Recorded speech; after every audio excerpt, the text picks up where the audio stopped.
সকলকে আমার আনন্দিত জয়গুরু। আজকে আলোচনা করব লক্ষ্মী পূজা সম্বন্ধে। লক্ষ্মী পূজা মানে কি? শ্রী শ্রী ঠাকুর বললেন, লক্ষ্মী কথার রুট মিনিংই ধাতুগত অর্থই হলো আলোচনা, টু সি, কিনলি, তীক্ষ্ণ দৃষ্টিতে দেখা, দর্শন, জ্ঞান এইসব। লক্ষ্মী কথা এসেছে লক্ষ্য ধাতু থেকে। তার মানে আলোচনা, চিহ্নিকরণ, অঙ্কন, জ্ঞান, দর্শন এই সব গুণ যাদের আছে তারাই লক্ষ্মী। মেয়েদের সব দিক দিয়ে দক্ষ করে তুলতে হয় যাতে তারা মাতৃমূর্তি লক্ষ্মী রূপে গড়ে উঠতে পারে। অর্থাৎ লক্ষ্মী পূজা করা তখনই সার্থক হয় যদি মায়েরা লক্ষ্মীর চলনে চলে। লক্ষ্মী যে চলা বলা আচরণে লক্ষ্মী আখ্যা বা পূজার অধিকারিণী হয়েছিল, প্রতিটি সংসারে মেয়েদের তেমনতরেই হয়ে ওঠা চায়। কালী পূজা, লক্ষ্মী পূজা যতই তুমি করো না, নিজে লক্ষ্মী না হলে মা কিছুই হবে না। লক্ষ্মী পূজা করা তখনই সার্থক হয় যদি সে মায়েরা লক্ষ্মীর চলনে চলে।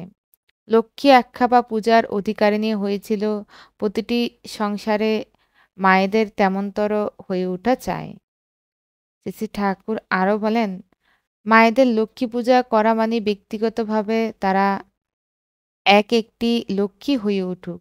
শুধু মুখে মুখে লক্ষ্মীর স্তোত্রং সর্বভূতানাম বলে মন্ত্রপাঠ করলেই হবে না। মন্ত্রের অর্থগুলো অনুশীলনের ভিতর দিয়ে চরিত্রে মুক্ত করে তোলা চায়।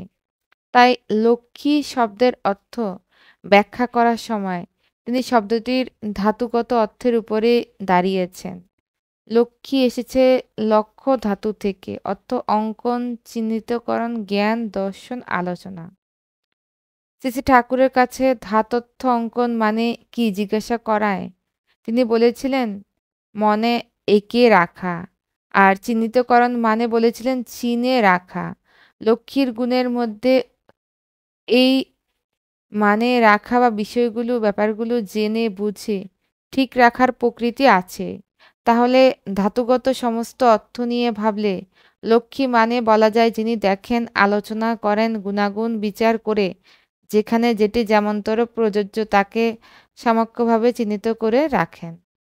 মেয়েদের গুণের কথা অনেকে জানা থাকলেও প্রকৃত লক্ষ্মী মেয়ে বলতে কি বোঝায় সেই সম্পর্কে আমাদের ধারণা খুব পরিষ্কার নয়।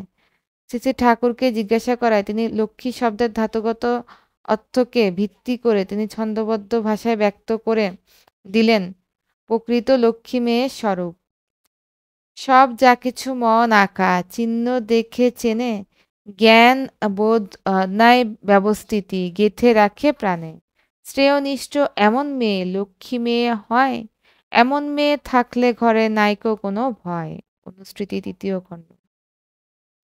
লক্ষ্মীর মধ্যে আছে জ্ঞান, তাই যেখানে লক্ষ্মীর আবাস সেখানে অজ্ঞানতা থাকে না, আছে দর্শন। তাই লক্ষ্মী যেখানে থাকেন সেখানে অদিষ্ট তার পরিহার সৃষ্টি করতে পারে না, কারণ সবটাই থাকে দেখা ও জানার মধ্যে। লক্ষ্মীর মধ্যে আছে সৌন্দর্য, তাই কুৎসিত সেখানে ঠাঁই পায় না। এক কথায় লক্ষ্মীতে আছে আলো, তাই সব রকম অন্ধকার সেখানে বিদূরিত হয়। তাই তিনি সুন্দর করে বলেছিলেন, no light no sign no knowledge. আলো না থাকলে দর্শনও থাকে না, জ্ঞানও থাকে না। লক্ষ্মী মানে সমৃদ্ধির আবাস। করা যদি থাকে তবে সঙ্গে থাকে লক্ষ্মী। লক্ষ্মী কথার মানে আলোচনা, দর্শন, জ্ঞান, চিহ্নিতকরণ ইত্যাদি। এগুলো না থাকলে লক্ষ্মী পাওয়া যায় না। আজকে ইষ্টপ্রসঙ্গ এ পর্যন্তই। সকলেই আমরা মা লক্ষ্মীর মতো লক্ষ্যের প্রতি স্থির হয়ে উঠি। সকলকে আমার আনন্দিত জয়।